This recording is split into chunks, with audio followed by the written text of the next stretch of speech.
If you ask someone to name an Italian battleship, it will most likely be Roma. The explosive destruction of that ship is very well known, and for good reason. Not only was it a catastrophic loss, but it also showed the way forward in later technology. However, it does mean that her sister ships, Littorio, later Italia, and Vittorio Veneto, tend to be overlooked. In today's video, we'll be focusing on the second. Vittorio Veneto was a ship that avoided damage at Taranto, only to be torpedoed twice while at sea. This caused some pretty severe damage, but ultimately the ship would survive. In fact, she survived the entire Second World War, even if the latter half was spent in turn by the Allies. As a result, she saw relatively little combat, even if this was still better than either Roma or Impero, or even Italia for that matter.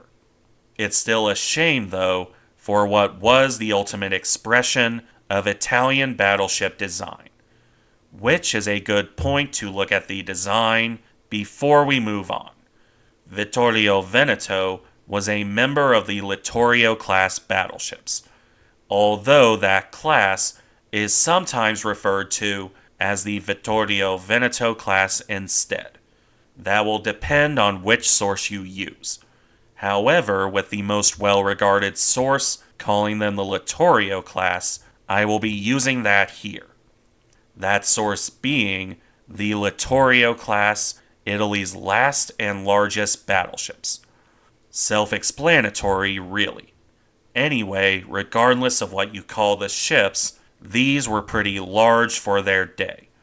The displacement varied a bit between the ships, with Vittorio Veneto in specific displacing 40,517 tons, going up to 45,029 when fully loaded. That displacement allowed for what became the traditional fast battleship layout. 3 turrets with a super-firing pair on the bow and a third turret on the stern. In this case, 3 triple turrets, each carrying 3 381mm or 15-inch guns, for a total of 9 barrels in all. Now for the secondary battery. This consisted of 12 152mm or 6-inch guns in 4 triple turrets, 2 on either side of the number 2 turret, and the other pair on either side of the aft or number 3 turret. These were single-purpose weapons. Vittorio Veneto also carried 4 120mm 4.7-inch guns for saluting or firing star shells. With that covered, we can move to the anti-aircraft weaponry, starting with 12 90mm or 3.5-inch guns in single mountings, 6 clustered on either side of the superstructure.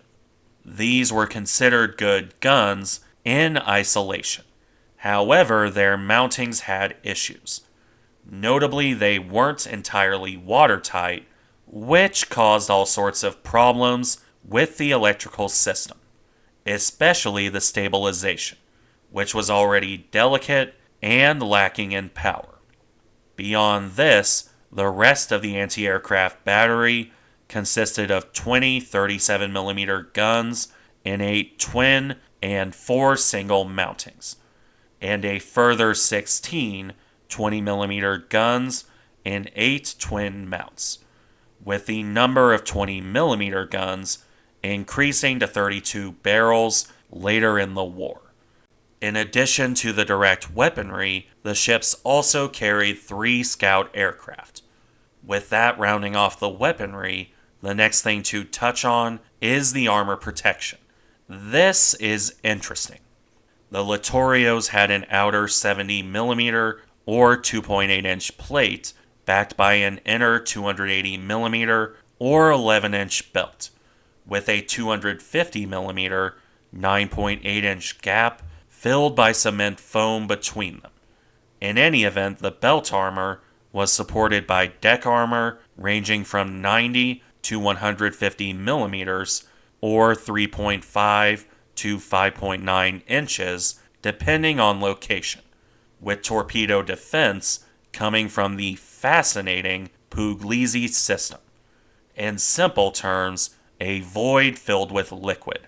This void contained a large, empty drum. That drum would crumple and absorb the force of an explosion. In theory. Either way, that just leaves speed to round things off. All of this armor and firepower could reach around 30 knots on 128,200 shaft horsepower. These were certainly fast battleships, although not the fastest. That said, we finished the design details. Now to move on to service. As Italian battleships go, this would be fairly eventful and extensive, even if her actual combat career was short in absolute time spent at war. This story began on October 28, 1934, when the ship was laid down in Trieste. Her construction after this was pretty slow. The ship would be launched almost 3 years later on July 28, 1937. The fitting out also took just under 3 further years, with the battleship commissioned on April 28, 1940. This delay was due to shortages in material and modifications made to the design, such as a drastic revision of the shape of the bow. As a result, Vittorio Veneto had no peacetime service. She spent the entire second half of the 1930s under construction, with her final sea trials taking place from late October 1939 through March 1940. And while the ship was delivered on April 28, 1940, she wasn't judged ready for service. There was still final fitting out work. As a result, the ship would miss the early stages of the war. Italy declared war on June 10, 1940, and would fight the Battle of Calabria on July 9th. Vittorio Veneto was only declared fully operational on August 2, 1940. Because of this, the ship would have to wait a good bit of time for her first taste of battle. Vittorio Veneto would sortie a couple times in late 1940. The first came on August 31st, when she joined a large Italian force in trying to intercept a British supply run. This was Operation Hats, a mixed Malta convoy run and reinforcement of the Mediterranean fleet.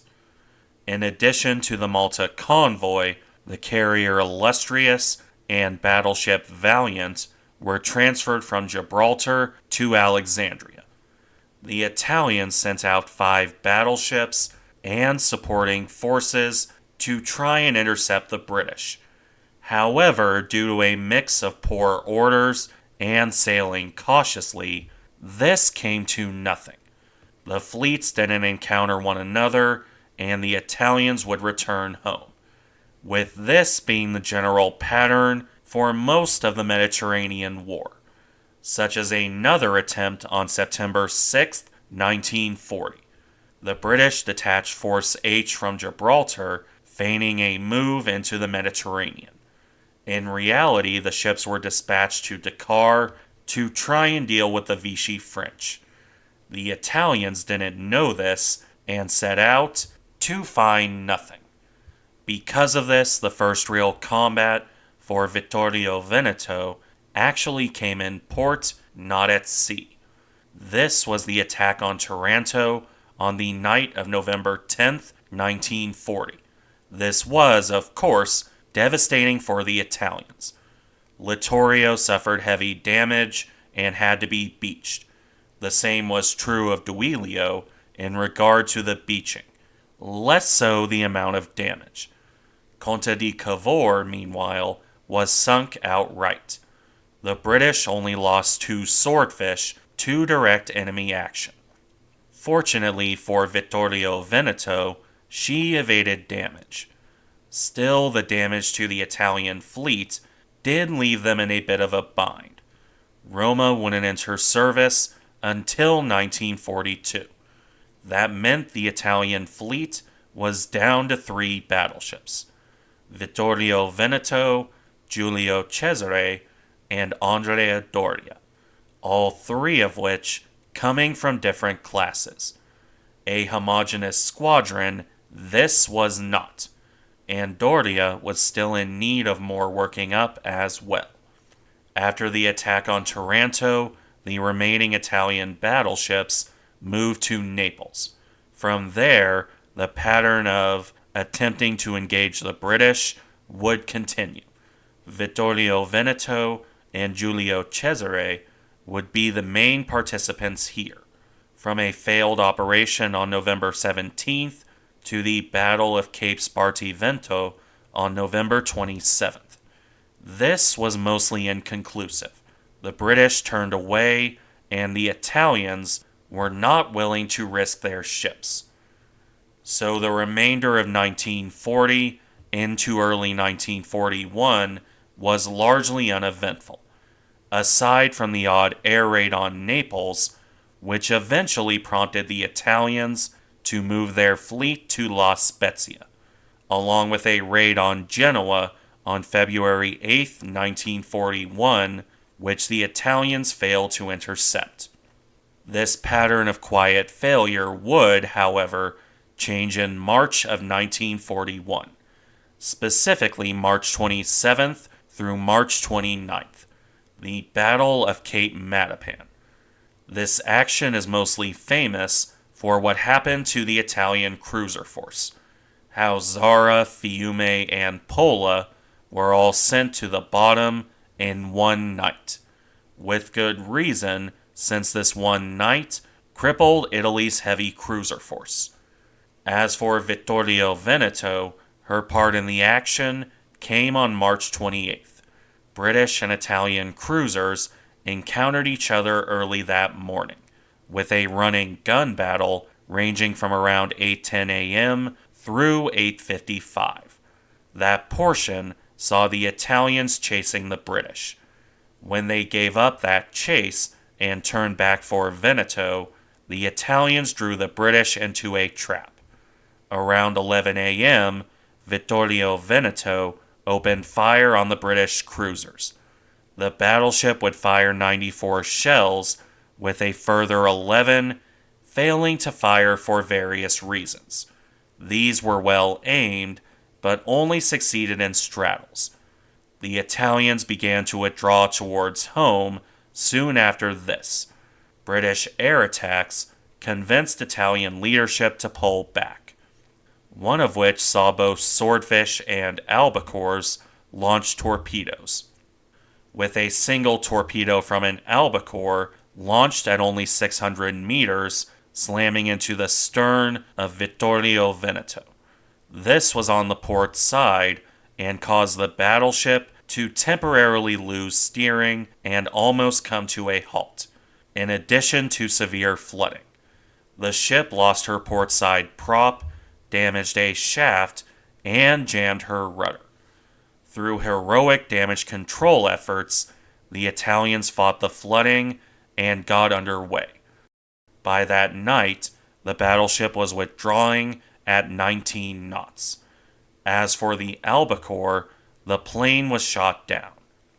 While Vittorio Veneto would make it to port on March 29th, she was out of action until August of 1941. Because of this, she would never again engage the British fleet in direct combat.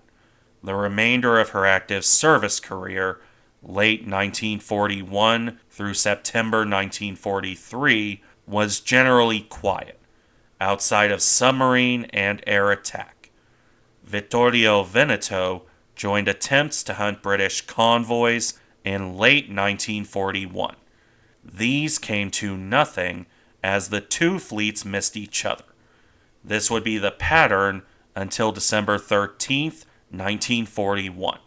At that point, while on a convoy operation, the battleship was torpedoed again, this time by the submarine HMS Urge.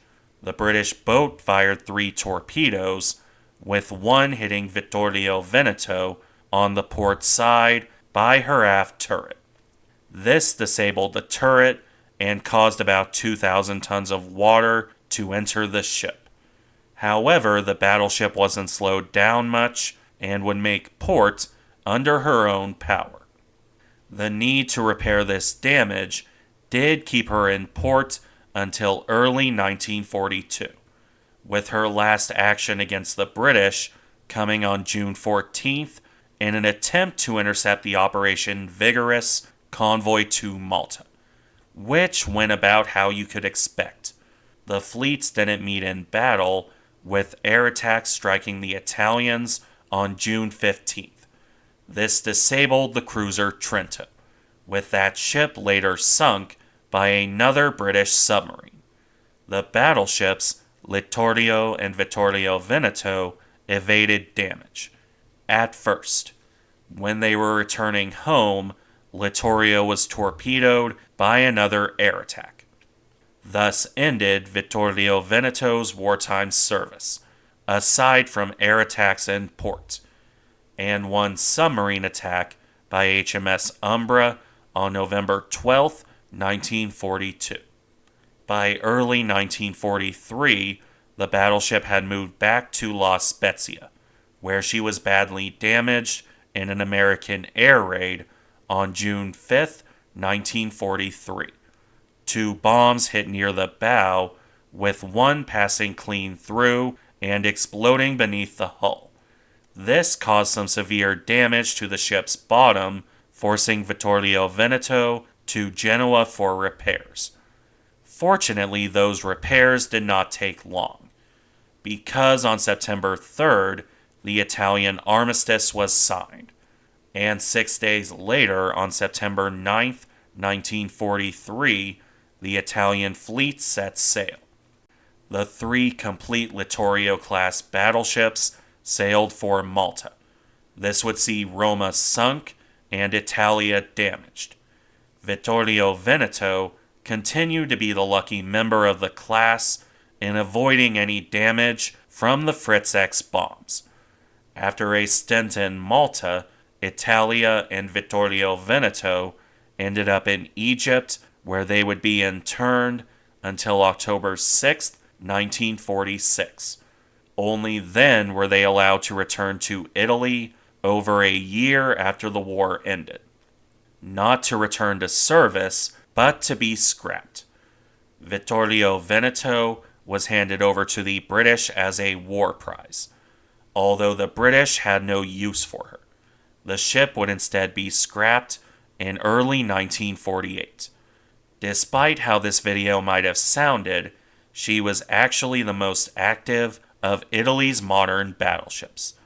She saw 11 combat actions of various flavors. It's just that most of them didn't involve direct ship-to-ship combat, for better or worse. Thank you for watching. Remember to like, comment, and subscribe if you enjoy the content, and I'll see you in the next one.